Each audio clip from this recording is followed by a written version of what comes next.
여러분, 토익 파트 6 문제 풀 때 좀 어렵지 않나요? 오늘 영상을 끝까지 시청하시면 파트 6에 대한 모든 것을 알 수 있으니까 끝까지 영상을 시청하시고 파트 6 마스터하시기 바라겠습니다.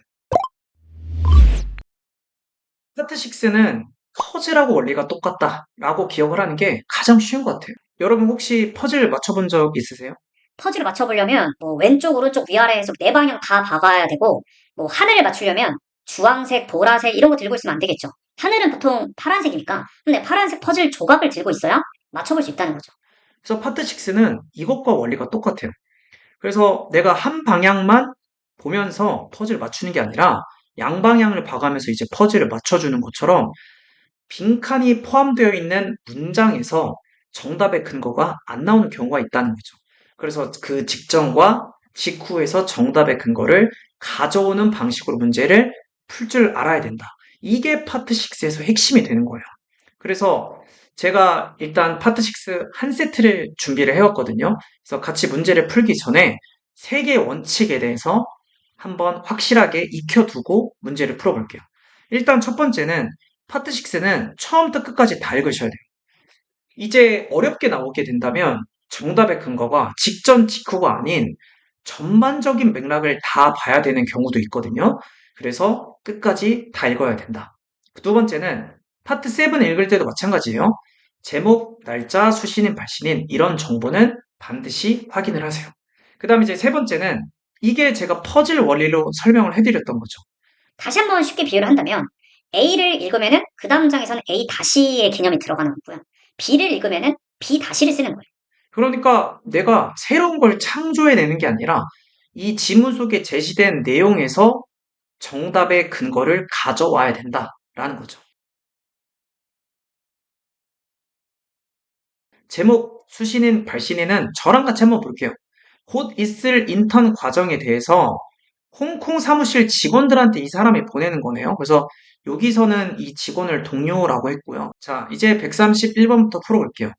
요 131번은 파트 7 내가 좀 풀어봤다 하신다면 와 이거 D번이네 이렇게 좀 쉽게 갈 수 있는 문제였거든요. I'm writing to가 뭐뭐 하려고 글을 쓰는 중이야 라는 하나의 표현으로 토익 시험에서 굉장히 많이 등장하거든요. 그래서 정답은 D번. to는 이 방향을 뜻하게 되는데 내가 글을 쓰는 방향에 대해서 설명을 해준다라고 이해를 하세요. 그래서 이런 인포묘 동사는 제가 바로 직전 영상 파트 5에서도 이거 한번 언급을 했었는데 사람 목적어를 취하는 동사 이게 토익 시험에서 제법 많이 출제가 됐거든요. 그래서 3대장 기억하세요. inform, remind, notify 요 세 가지예요. 그래서 이런 애들은 이런 식으로 사람 목적어를 반드시 써줘야 돼요. 그래서 나는 너에게 알려주기 위해서 글을 쓰는 중이야. 2명의 대학생들이 다음 주에 도착을 할 거고 6주짜리 인턴십 시작할 거야. 홍콩 사무실에서. 자, 그리고 이 세븐에서도 마찬가지인데요. 두 번째 문장 넘어가기 전에 제가 왜 잠깐 멈췄냐면 두 번째 문장은 첫 번째 문장을 위해서 쓰고요. 세 번째 문장을 두 번째 문장을 위해서 써요. 그러니까 즉 문장과 문장을 이어가면서 독해를 하셔야 된다는 거예요. 그래서 내가 본인이 독해가 좀 약하다 하시다면 요 두 번째 문장에서 그들의 임무 이거를 그들이라고 하지 말고요. 그 2명 대학생들의 임무는 이렇게 읽으시면 조금 더 정확한 독해가 가능해질 거다.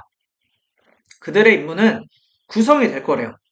그래서 132번 보니까 다 부사 문제네요. consist 꾸며주는 부사고요. 일단 조금 더 읽어볼게요. 이 CSR 팀이 그들의 계획을 준비하는 걸 도와주는 걸로 구성이 될 거래요. 내년에. 자, 그럼 132번은 이 구성되다라는 이 동사를 꾸며주는 부사인데요. 요 표현 했죠. largely consist of 이게 대개 구성되다, 주로 구성되다 이게 하나 세트 표현처럼 많이 쓰긴 해요. 일단 A번은 조심스럽게, B번은 참을성 있게, D번은 조용하게 라는 뜻의 부사죠. 그래서 이 largely라는 부사가 대개, 주로 라는 뜻이라 그랬잖아요. 그래서 동의어까지 잘 외워두세요. 그래서 largely, mostly, mainly, chiefly, primarily 이렇게 5개 이 부사 대개, 주로라는 뜻이니까 잘 기억을 해두세요. 여기까지는 132번까지는 약간 파트 5 스타일이었던 것 같아요. 그래서 파트 6는 5랑은 번호가 다르잖아요. 근데 5랑 7 가운데 있어요. 그래서 약간 5 같기도 하고 7 같기도 하고 약간 그래요. 그래서 내가 독해하기에는 좀 부담이 되고 5는 좀 많이 풀어봤고 하시면은 6를 통해서 충분히 독해하는 연습을 많이 하세요. 자, 두 명의 그 대학생이 강한 배경을 가지고 있다는 어떤 거? 그런 책임을 지는 사업 관행에 있어서. 이 비즈니스 프랙티스가 사업 관행이거든요. 그러니까 얘네들이 배경을 가지고 있다. 즉, 무슨 내용이냐면, 풋내기가 아니다. 이런 거예요. 대학생이지만 얘네들이 사업 관행에 대해서 좀 배경이 있어. 뭐 인턴을 해봤다든지 아니면 관련된 뭐 업무를 해봤을 수도 있겠죠. As such, 그러한 이유로 그들은 잘 어울릴 거야, 그들의 빈칸에. 그래서 133번은 이 전문장에 있는 문장의 흐름을 가져오셔야 돼요. Strong background, 강한 배경, 비즈니스 프랙티스, 사업 관행. 결국 이 전 문장에서 의미하는 게 그들의 빈칸에 잘 어울린다? 이퀄 얘네들은 일을 잘할 거야. 풋내기가 아니야. 이런 뜻이니까요. 정답은 133번은 A번. 역할이 되시겠죠. 그래서 이 133번 같은 게 딱 파트 6스러운 스타일이에요.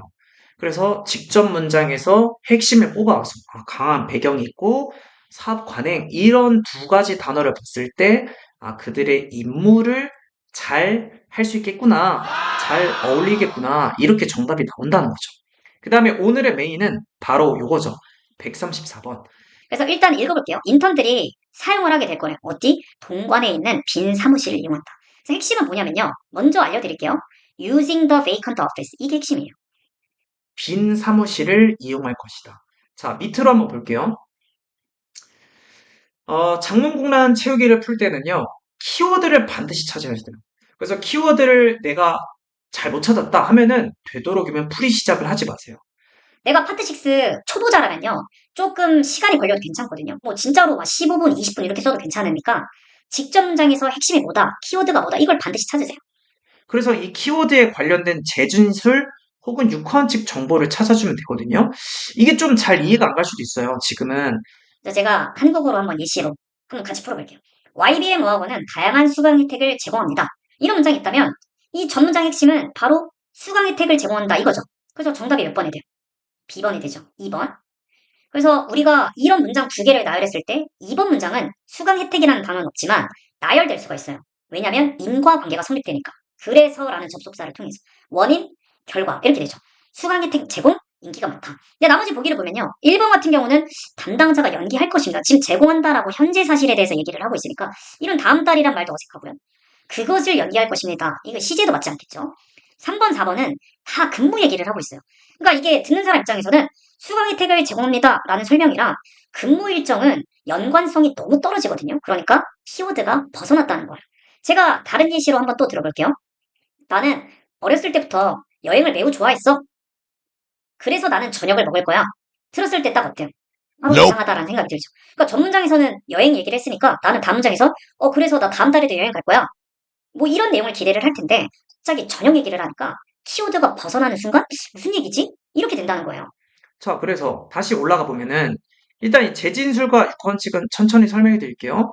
다시 올라가 보면은 빈 사무실을 이용할 거다라고 했어요. 그러니까 이 자리에서는 빈 사무실을 이용할 거다 이거를 조금 더 풀어 써주는 재진술이 나오거나 혹은 육하 원칙이 나온다는 거예요. 그래서 이 vacant office라는 키워드를 받아주는 보기인 C번이 되는 거죠. 그래서 C번은 how에 대한 육하 원칙이 되는 거죠. 정확히는 how long이 될 것 같아요. 얼마나 쓸 건데